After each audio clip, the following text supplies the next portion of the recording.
네, 이제 시작을 하도록 하겠습니다. 저도 언제 F1 강의를 했는지 잘 기억이 안 날 정도로 좀 많은 시간이 지난 것 같은데,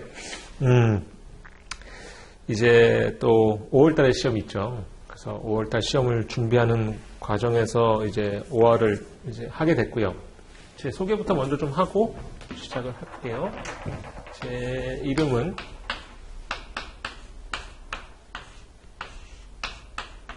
안태욱이라고 하고요. 이메일 주소는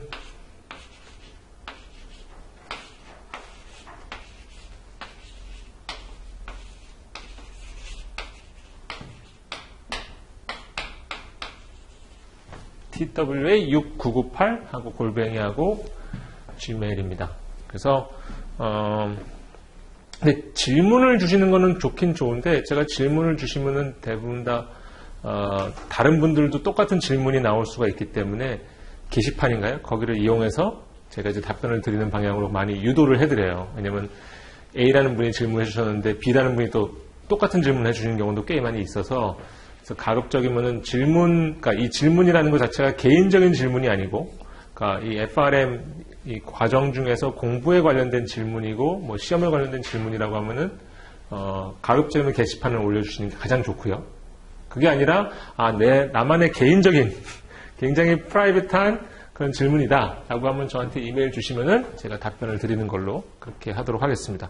아니면은 제가 이제 거기서 답변을 드리고 이거를 게시판에 올려도 되겠느냐라고 이제 의견을 물어봐서 게시판에 올리는 방향도 있긴 있는데, 사실은 그냥 수업이나 여기서 나오는 내용들에 대한, OR에 대한 내용들에 대한 질문은, 저한테 개인적으로 주시는 것보다는 가급적이면 게시판을 이용해 주신 게 저한테는 좋고요. 그리고 또 같이 공부하시는 분들도 사실은 이런 질문이 궁금한 게 있었구나 라는 거를 아시고 서로 좀 일종의 쉐어하는, 우리가 세 분이서 뭐 경쟁해가지고 누구는 되고 누구는 안 되고 이렇게 하는 것보다 세 분이서 잘 하셔서 5월달에 또 좋은 결과가 같이 있는 걸로 하시면 좋을 것 같고요. 물론 이제 이 방송을 들으시는 분들도 마찬가지로 잘 하셔서 좋은 결과를 내는 게, 제가 이 자리에 있는 이유도 그거 한 가지, 그리고 여기 계신 분들도 이 자리에 있는 이유도 사실 그거 한 가지죠. 그래서 저희가 좋은 결과를 위해서 이렇게 열심히 하고 있다. 그리고 저도 마찬가지로 돕기 위해서 최선을 다해서 하도록 하겠습니다. 뭐 개인적인 사생활을 얘기를 조금 하자고 하면 저는 그 딥서치라는 회사에서 일을 하고 있고요. 스타트업이고 일명 로보 애널리스트라고 그래가지고 이제 금융권에서 어떤 리서치 센터에서 애널리스트들이 하는 일을 대체하는 일종의 핀테크 하는 회사고 스타트업이고, 그래서 그거를 여러 젊은 엔지니어들이랑 같이 해가지고 인공지능 일종의 뇌를 만들고 애널리스트의 뇌를 만드는 그런 작업을 하고 있습니다. 그래서 딥서치 애널리틱스라는 서비스도 하고 있고, 뭐 API 같은 걸 공급하는 것도 하고 있고, 여러 가지 서비스를 하고 있으니까 혹시라도 관심이 있으신 분들은 나중에 그걸로 좀 알려주시면 되고요. 제가 지난번에 이제 삼성 강의 가가지고 막 떠들었더니 어떤 분이 오시더니 제가 삼성이랑 콜라보레이션 하는 게 있어서 그분이 증권에서 하고 있는 거 아신다고 그런 식으로 말씀하시는 분도 계셨긴 했었어요. 제가 삼성 자산운용이나 삼성 증권이랑도 같이 협업을 많이 하고 있습니다. 제가 FRM을 시험을 본 거는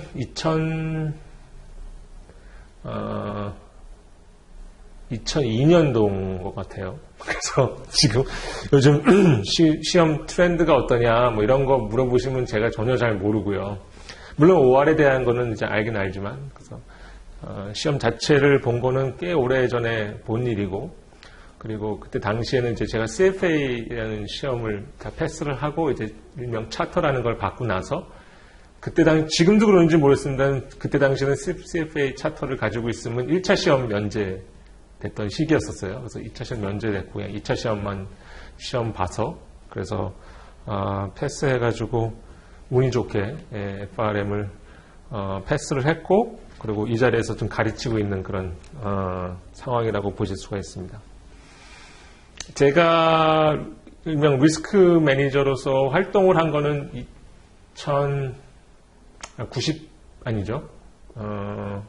96년도 96년도에 은행에서 저도 첫 직장이 은행입니다. 그래서 은행에서 들어가서 자금 운용하는 거와 리스크 관리하는 거를 일을 하다가 미국에서 은행을 다녔거든요. 그래서 미국에서 은행에서 리스크, 지금은 이제 그때 당시에는 이제 펜실베니아에 있는 은행이었는데 이제 합병돼서 지금은 합병한 이름이 웰스파고라는 은행이 된 회사였고, 근데 그때 당시에 이제 리스크 관리하는 부서에서 일을 했던 경험을 가지고 있습니다. 그래서 그때 당시에 오퍼레이션 리스크를 담당하는 리스크 매니저느냐? 그건 아니었어요. 그래서 OR이라는 것 자체는 사실은 지금은 그래도 많이 커졌는데 그때만 하더라도 은행에서 리스크는 뭐야? 라고 하면은 그냥 기본적으로 크레딧 리스크, 그 다음에 마켓 리스크, 그 다음에 오퍼레이셔널 리스크가 있을까 말까 한 정도. 그러니까 마켓 리스크와 사실 크레딧 리스크, 은행에서는 사실 크레딧 리스크가 가장 크고요. 마켓 리스크는 일종의 이제 시장과 접해 있는 일종의 딜링룸이라고 하는 그런 데도 이제 마켓 리스크를 이제 많이 관리를 하시고 하기 때문에 그거에 대한 익스포저가 있긴데, 오퍼레이셔널 리스크를 본인이 직접 오퍼레이셔널 리스크만 한 리스크 매니저는 쉽지 않을 거예요. 일명 컴플라이언스 오피서라는 분들은 있을 수 있겠지만, 컴플라이언스 오피서는 상당히 많이 어떻게 보면 리스크 매니저 중에서도 오퍼레이셔널 리스크에 많이 익스포저 있으신 분들이고, 그런 분들이 우리나라에서는 많이 각광받고 많이 나오는 분야는 아니기 때문에 OR 전문가다 얘기하실 수 있는 분들이 사실 별로 없는 걸로 알고 있습니다. 그래서 저도 OR 쪽에 전문성을 가지고 있느냐라고 하면은 조금 좀 그런 걸로 제가 전문성을 가지고 있는 사람은 전혀 아니라는 거. 그리고 저도 스스로 이걸 공부하면서 뭐 여기 IT도 나오고 뭐도 나오고 여러 가지 많이 나오는 부분이 있어가지고 그런 부분에 있어서는 제가 직접적으로 경험하고 이런 부분들도 있기 때문에 그런 경우를 좀 경험과 그 다음에 여기 나와 있는 내용들과 같이 섞어서 좀 많이 말씀을 드리도록 노력을 할게요. 지금 마켓 리스크랑 크레딧 리스크 쪽 계속 진도 나가고 있나요? 아니면 다 끝났나요? 다 끝났어요?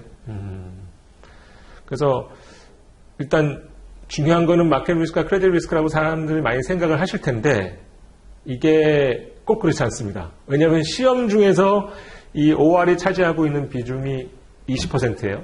근데 이게 과거에는 25%였는데 올해 이제 처음으로 20%로 줄어들었고, 그리고 이제 과거에 시험을 보신 선배님들과 혹시 연락이 되시는 분들이 계실지 모르겠지만 많은 분들이 얘기를 그렇게 많이 하세요. 뭐가 제일 어려워? 라고 하면은 OR이 제일 어려워 라고 얘기하시는 분들이 좀 있어요. 그래서 저도 그거에 대해서 좀 책임감을 많이 느끼고 있습니다. 근데 OR이 정말로 어려웠긴 했어요. 다른 데에 비해서. 왜냐? 보통 다 리스크 관리부서에서 근무를 하시는 분들조차도 사실 접하기 되게 어려운 부분이긴 해요.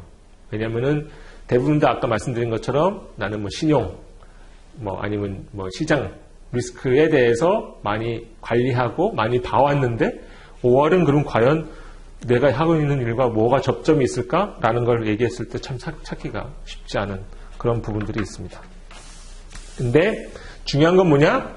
시험에 20%나 나오고 그리고 그 나오는 부분들이 상당히 쉽지 않다라는 부분이었어요. 그게 사실은 작년까지의 얘기였고요. 제가 2019년도에 내용들이 굉장히 2020년도에 내용들이 굉장히 많이 바뀌었습니다. 그래서 이 FRM 자체가 굉장히 어떤 식으로 움직이고 있는지는 저도 잘 확실하게 분간은 안 되는데 제가 받은 느낌은 어떤 거냐면은 앞으로 되게 전문성을 많이 요구하는 것 쪽으로 시험을 많이 생각을 하고 있는 것 같아요. 그래서 그리고 옛날에 OR을 보시면은 OR 안에 마켓 리스크나 크레딧 리스크의 부분들이 많이 포함이 되어 있었습니다. 좀 녹아 있었어요. 그래서 제가 강의를 하면서도 이 부분은 크레딧 리스크의 어느 부분에 연결해서 공부를 하셔라. 왜냐하면 그쪽에서도 시험 문제 나올 수 있고 이쪽으로도 시험 문제 나올 수 있는, 그게 양쪽에서 다 걸리는 문제이기 때문에, 왜냐하면 시험 문제 내는 사람도 한 문제를 내고서 양쪽 다 물어보는 시험 문제를 되게 선호하거든요. 특히나 미국에서 시험을 문제 내는 것들은 대부분식으로 이제 그런 식으로 양쪽에 양다리 걸쳐가지고 문제가 두 가지를 다 물어보는 걸 선호하긴 합니다. 근데 그런 게 많았어요. 근데 최근에 와서 이제 2020년도에 제가 커리큘럼 바뀐 걸 보니까 OR은 정말 진정한 OR을 여기다 집어넣은 것 같아요. 그리고 나머지 마켓 리스크나 크레딧 리스크 쪽을 조금 더 그쪽으로 다 보낸 그런 형상을 제가 목격을 했습니다. 그래서 상당히 OR과 관계되어 있는 것만 또 되어 있고요. 근데 아직도 이 안에서 크레딧 리스크와 마켓 리스크가 어느 정도 조금 일종의 교집합이 있는 부분들도 있습니다. 그분들은 시험에 나올 가능성이 높은 부분이라고 나중에 또 제가 한번 말씀을 드릴 거예요. 그래서 그런 부분들이 이제 앞으로 좀 시험을 준비하는 데 있어서 잘 준비를 하셔야 되는 거라고 생각을 하실 수가 있을 것 같습니다.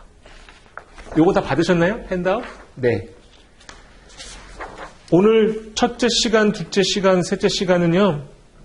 첫째 시간은 진짜 오버뷰로 해가지고 오늘 저희가 5월 어떻게 공부해 나갈 것인가, 준비할 것인가, 그거에 대한 얘기를 좀 할 것이고요.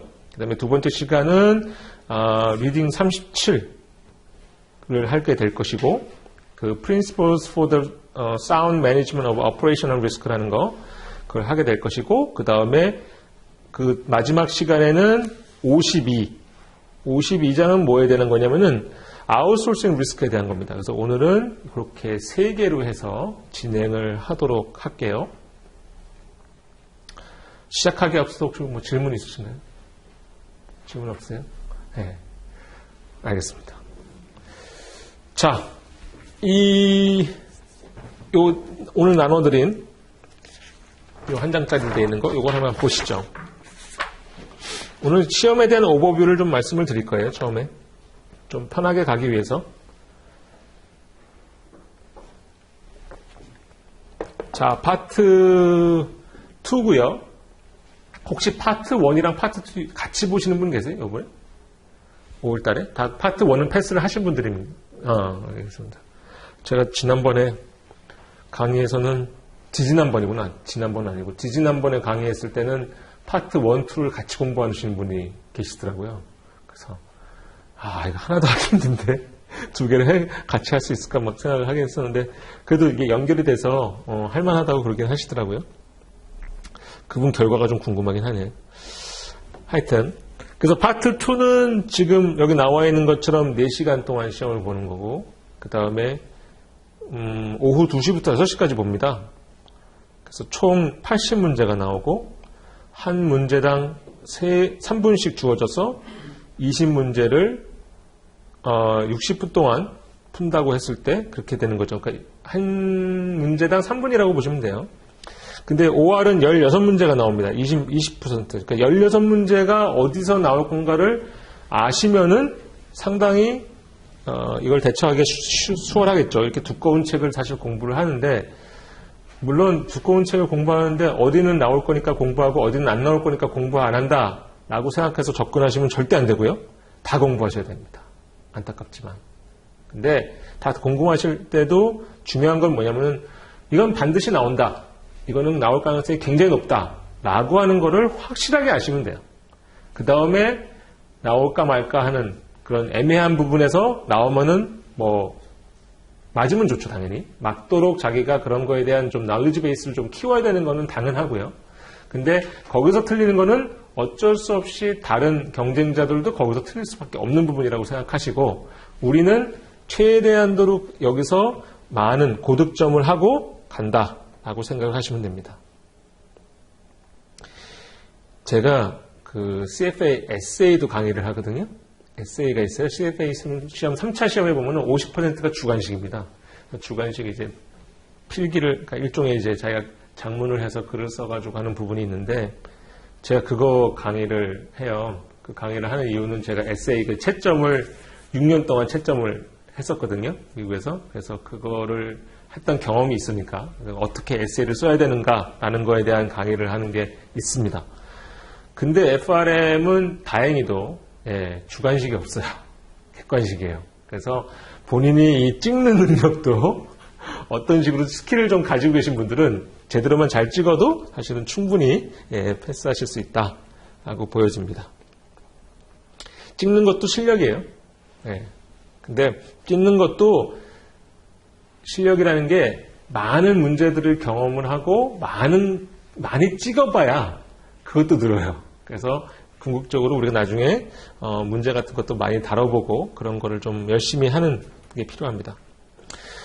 아까 말씀드린 이 멀티플 초이스로 되어 있고요. 그리고 패스를 하는 게 1차 시험을 꼭 패스를 해야만 2차 시험을 볼 수 있고 5월 달과 11월 달에 두 번의 시험이 있다. 뭐 잘 아시는 얘기라고 생각이 들고요. 이게 뭐 사실 CFA도 그렇고 FRM도 그렇고 이게 항상 이런 게 나옵니다. For past exams, a majority of candidates reports spending anywhere between 100 and 400 hours. 그러니까 100시간에서 400시간 사이에서 공부한 사람들이 패스한 거예요. 근데 이제 미니멈 얘기를 많이 하는데 미니멈 100시간이라는 거는 사실은 굉장히 미니멈입니다. 100시간 공부해가지고 패스하기는 거의 불가능하다고 볼 수 있고요. 에버리지로 얘기하면 275시간이라고 여기를 얘기하고 있어요. 그렇다고 하면 3개월 동안 매일 3시간씩 공부를 해야 패스를 할 수 있는 시험입니다. 그래서 직장 다니신 분들이 이거 3시간씩 매일 한다는 게 이게 만만치 않죠. 근데 만만치 않더라도 주말에 좀 보충을 한다고 하더라도 그 다음에 집에 가서 보통 이제 일 끝나고 집에 가서 어떻게든 자기가 3시간을 확보해가지고 공부에만 집중할 수 있도록 노력을 하셔야 됩니다. 그게 최소한 3개월 동안은 몸에 배야 됩니다. 이런 통계가 그냥 뭐 대충 뭐 서베이 해가지고 한 건가 보다라고 생각하실 수 있는데 이게 굉장히 장시간 동안 한 뭐 10년, 20년 동안 서베이를 한 결과예요. 그래서 이게 굉장히 맞을 확률이 높습니다. 그렇기 때문에 본인도 이거에 대해서 3시간을 매일 3시간 3개월 동안 뭐 죽기 아니면 살기 그리고 회식 웬만하면 참가 안 한다. 그리고 저녁 때 약속 웬만하면 안 한다. 예, 그런 어떤 굳은 의지 그런 게 좀 있어야 됩니다. 저도 그래요. 저도 회사에서 하는 일 말고 회사에서 꼭 참석해서 저녁 때 하는 행사가 아니고서 그리고 제가 직접 약속을 잡는 경우라고 하면은 저는 거의 안 하고 있고 그리고 이렇게 강의하는 시간 그 다음에 제가 박사 논문 쓰고 있는데 박사 논문 쓰는 시간 그 다음에 말씀드린 대로 이제 회사에서 반드시 참석해야 된다는 시간 하는 미팅 그거 말고는 거의 안 합니다. 예, 그래서 본인 사생활도 약간 그런 식으로 최소한 우리 시험 보기 전까지는 그렇게 가주는 연습을 좀 할 필요가 있습니다. 패스 레이트를 보면은 여기 보시는 것처럼 뭐 50% 조금 상회하는 거라고 나와 있는데요. 이거는 좀 약간 왜곡될 수가 있어요. 무슨 얘기냐? 1차 시험 같은 경우는 사실은 한 시험 보는 사람의 반은 어중이 떠중이라고 봐도 과언이 아니에요. 왜? 그냥 시험 응시하라고 해서 괜찮을 것 같다 응시했다가 막 공부하다가 진짜 내가 볼 시험이 아니네 한 사람도 시험료를 냈기 때문에 가요. 그래서 올림픽 정신으로 가서 그래서 시험 한번 봐보고 혹시나 모르니까 또 객관식이니까 혹시나 모르니까 운이 좋을지 모르니까 가가지고 그렇게 하는 경향이 있는데 2차 시험은 파트 2는 절대 그렇지 않습니다. 파트 2를 보러 온 사람들은 난 이것만 붙으면은 FRM이라는 자격증을 따는 거기 때문에 일단 올인입니다. 그래서 올인한 사람들의 50%에서 60% 사이니까 그러니까 다들 시리어스하다. 그렇기 때문에 나도 시리어스하게 시험 준비를 해야 된다. 라는 것을 또 한번 강조를 합니다. 보통 이거 미니멈 패싱 스코어에 대해서 혹시 얘기를 들으신 적 있어요? 이 시험? 저는 미니멈 패싱 스코어가 어느 정도냐라고 했을 때 75점 얘기하시는 분들이 많이 있는데 저는 목표는 85점의 목표를 맞추고 공부를 하셔야 돼요. 그래서 85점을 받겠다. 물론 90점 받으면 좋겠지만 그건 아주 공부를 잘하는 시간이 좀 많이 있는 분이라고 생각을 하고 있고 저는 85점을 기준으로 맞춰서 공부를 모든 시험을 볼 때 이번 시험 한번 시험 테스트 해봐야겠다. 그럼 85점은 최소한 맞겠다는 자세로 공부를 해야 저는 75점도 가능하다고 생각하고 있습니다. 그래서 85점을 맞도록 한번 해보고요. 85점을 알면 16문제 중에 몇 개 틀리면 될까요?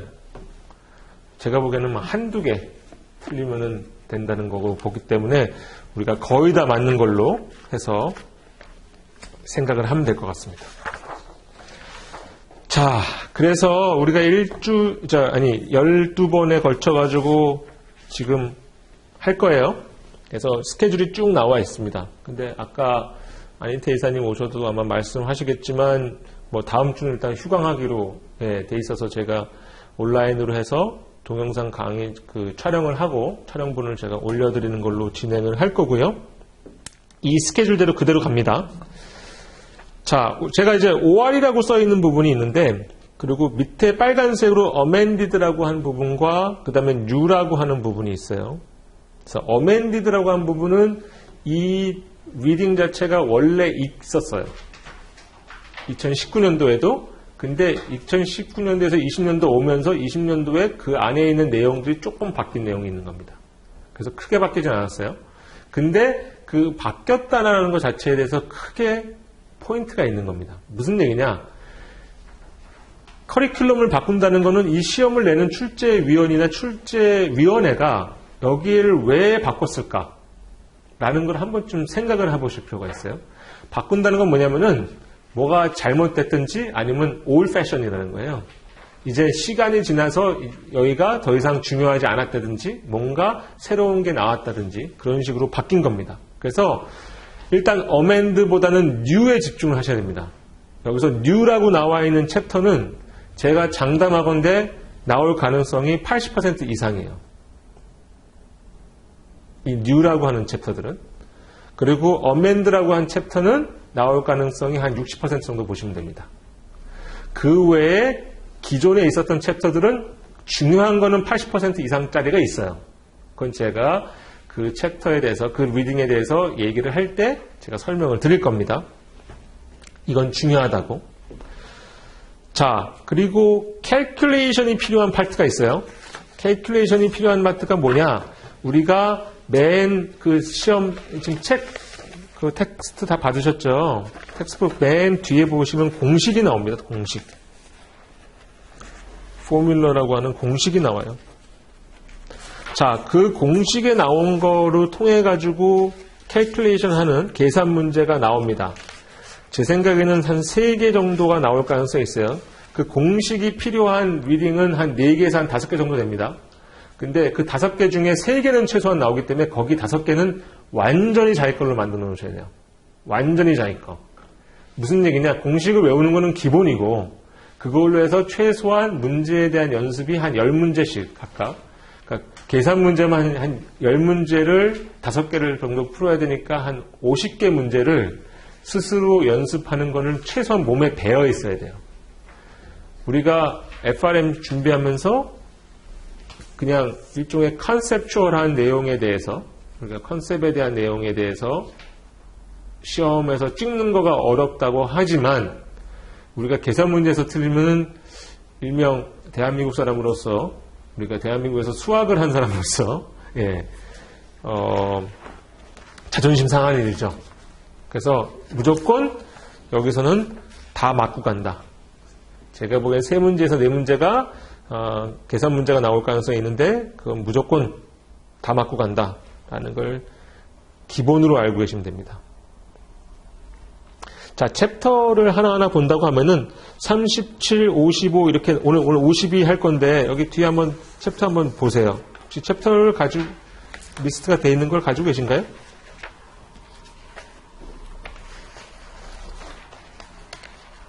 그걸 책에서 이렇게 리스트 맨 앞에 차례 목록을 한번 쭉 보시면은 이게 저는 이북으로만 받아서 책으로 못 받았어요.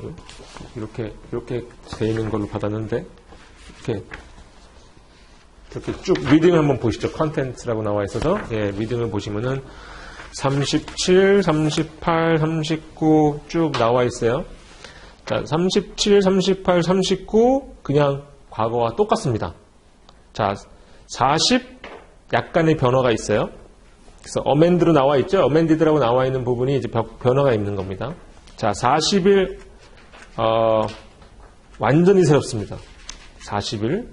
그 다음에 42도 완전히 새롭고, 그 다음에 43은 그대로고, 44가 완전히 새롭고, 그 다음에 45부터 쭉 똑같아요.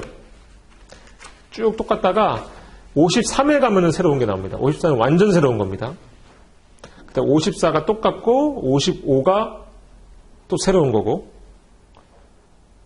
그 다음에 56 약간 바뀐 게 있는데 별 차이가 없고요. 자, 우리가 55와 56과 58에서는 우리가 캘큘레이션이 나옵니다. 나올 가능성이 상당히 농후합니다. 하나 더 얘기하자면 48, 리딩 48도 캘큘레이션이 나와요. 그래서 요 부분에 있어서의 나오는 캘큘레이션은 제가 집중적으로 좀 계속 말씀을 드릴 거고, 그 다음에 57, 58 똑같습니다. 57, 58 똑같고 59부터 62가 완전히 새 겁니다.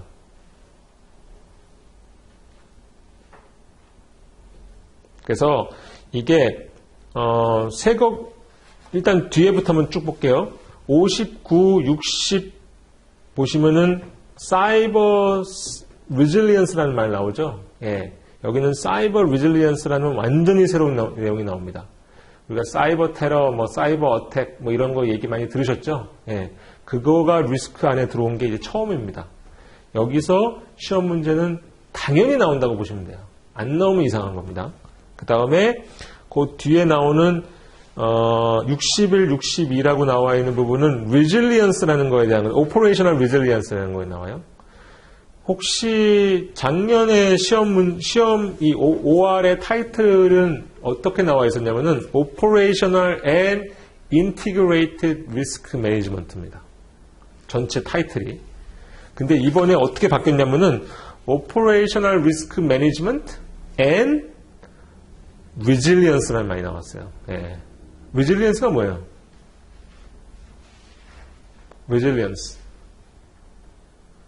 Resilient하다는 건 뭐냐면은 공을 이렇게 바람 꽉 든 공을 딱 떨어뜨리면 공에 딱 갔다가 탁 부딪히고 다시 튀어 올라오죠. 그죠? 일종의 반동이죠. 이게 resilience입니다. 그러면 리스크 매니지먼트에서 resilience 뭐냐? 어떤 충격이 와서 공이 있다고 합시다. 어떤 충격이 와가지고 팡 쳤어요. 그럼 그게 쑥 들어가겠죠? 근데 원상으로 회복되는, 복원되는 그 원산 회복력을 resilience라고 해요. 그러니까 우리가 금융위기 같은 게 다시 안 온다는 보장이 없어요. 금융위기가 와도, 충격이 쾅 와도 그거를 그만큼 영향을 받겠죠? 쑥 들어갔다가 어느 순간인가 시간이 지나면 나와야 되는데 이게 금방 팍 튀어나올 수 있게 하는 거 자체가 resilience입니다.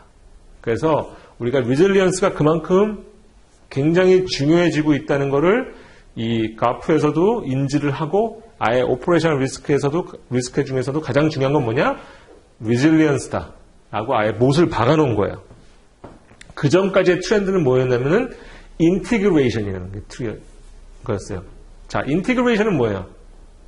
뭔가가 통합되는 거죠. 그죠? A와 B가 이렇게 합쳐져서 같이 융합되는 거를 인티그레이션이라고 했는데 그러다 보니까 오퍼레이셔널 리스크만 가지고서 시험 문제 내기가 애매했던 거예요. 왜? 이게 사실 큰 부분이 아니거든. 크레딧 리스크나 마켓 리스크에 비해서. 근데 오퍼레이셔널 리스크만 가지고서 시험 문제를 내려고 하니까 시험 문제 낼 게 별로 없고 그렇게 중요하지 않으니까 크레딧 리스크를 막 붙여가지고 일명 인티그레이티드 리스크 매니지먼트라고 이름을 붙였어요. 근데 그 안에 메인은 오퍼레이셔널 리스크 라는 거에 트렌드가 이제까지 왔다고 하면은 지금은 오퍼레이셔널 리스크 자체만으로도 이미 중요해. 충분히 중요해. 그리고 그 오퍼레이셔널 리스크 중에서 가장 중요한 것 중에 하나가 resilience야.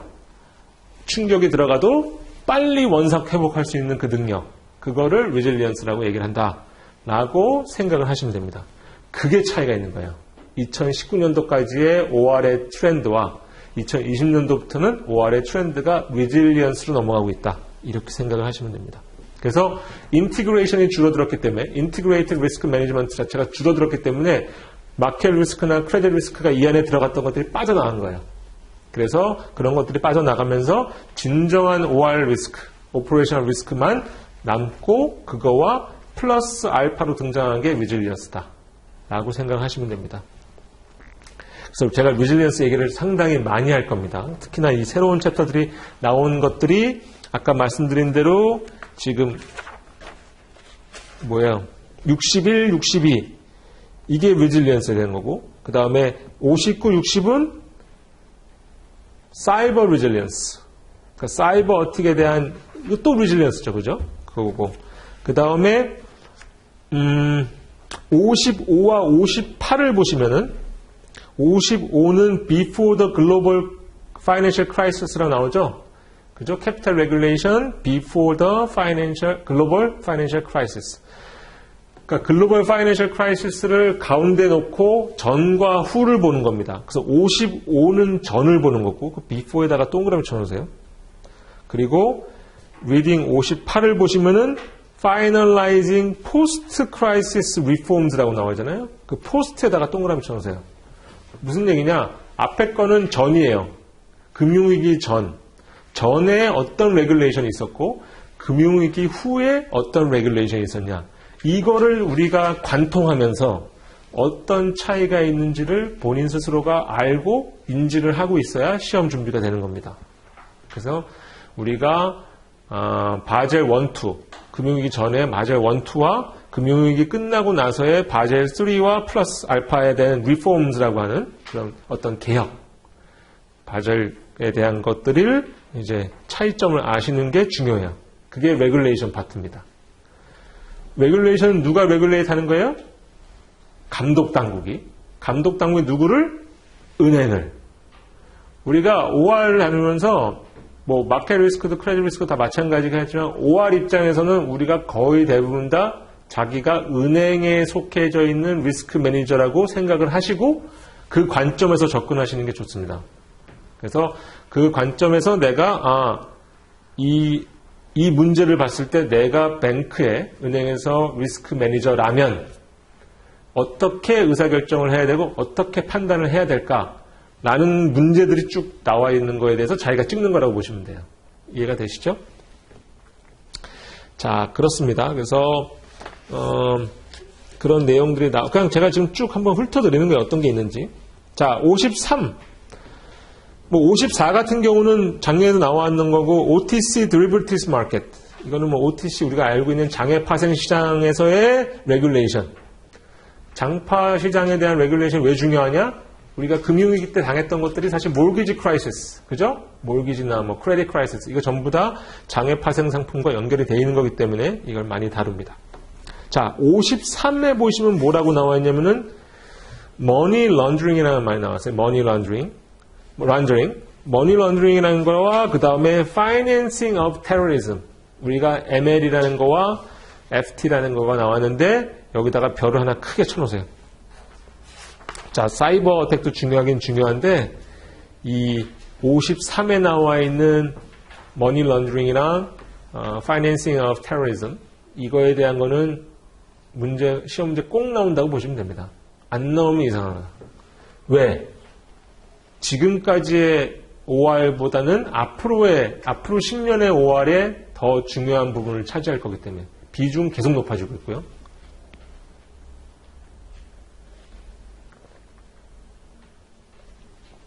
그래서 53에다가 별표를 크다랗게 쳐놓으시고 그 다음에 오늘 할 52는 그냥 그저 그렇습니다. 아웃소싱 리스크에 대한 거고 어떻게 보면 이건 미셀레니어스한 리스크예요. 그리고 스트레스 테스팅 있고, 캐피탈 플래닝인데, 라지 뱅크 홀딩스 컴퍼니, 이런, 일명 홀딩 컴퍼니로서의 그런 것도 있고, 이코노믹 캐피탈 얘기 나와 있는 게 있고, 그 다음에 리스크 어저스티 퍼포먼스 메저에 대한 얘기 나와 있는 게 있고, 47, 45, 이거 다 과거에 다 있는 겁니다. 웨이팅 모델에 대한 거 있고, 45도 마찬가지고요. 인포메이션 리스크. 옛날에 인포메이션 리스크가 상당히 진보적인 리스크였어요. 굉장히 트렌드를 많이 반영하는. 근데 벌써 그것도 옛날 게 됐어요, 지금. 인포메이션 리스크나 데이터 퀄리티 매니지먼트나 이런 것들이 어떻게 보면 굉장히 옛날스러운 느낌을 나는 거라고 볼 수 있습니다. 그 다음에 44에다가 또 뉴에다가 별표 쳐서 이제 그 모델 리스크 매니지먼트라는 거다 크게 동그라미 쳐놓으세요. 우리가 모델 리스크 매니지먼트라는 것도 새롭게 들어온 부분입니다. 우리가 모델 리스크는 계속 그전까지도 많이 해왔던 거예요. 근데 모델 리스크 자체를 매니지한다. 이런 거에 대한 거는 상당히 새로운 컨셉입니다. 그래서 이것도 중요하고 그 다음에 42의 리스크 컬처라는 것도 당연히 중요합니다. 이거 새로 나온 거고, 우리가 컬처에 대한 것들에 대한 거를 사실 그 전에 많이 인지하지 못했어요. 그래서 그런 거가 이런 내용에 들어갈 거라는 상상을 못했는데, 물론 그 전에도 지나가면서 리스크 컬처에 대한 얘기를 잠깐 하긴 했는데, 이게 아예 새로운 챕터로 해가지고 리딩으로 하나가 된 거는 이번에 와서야 겨우 된 겁니다. 자, 41도 마찬가지로 Banking Conduct and Culture라고 나와 있죠. 컬처에다가 동그라미 쳐놓으세요.